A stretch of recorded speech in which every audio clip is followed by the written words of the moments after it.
خب تو الان فکر کردی یه دونه خواستگاری کردی تموم شد؟ میدونی چقدر فتنه انداخته تو زندگی مردم؟ رفیق من هفته بعد خواستگاریش بود، الان میگه ما باید بریم سر برج میلاد ازم خواستگاری کنی.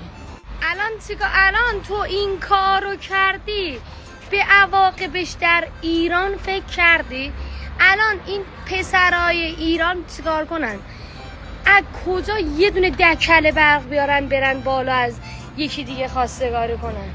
الان چجوری یارو پاشه بره بالای این ترانس برق از من خواستگاری کنه؟ حالا من که حامی حقوق پسران هستم، ولی دختر خانومی که به دوست پسرت میگی بیا منو بگیر، میگه الان وقتش توتان استار توتار وقت توتان استار که در برا senden خواستگاری eder. Ama sen ki benim bəxtimə ki.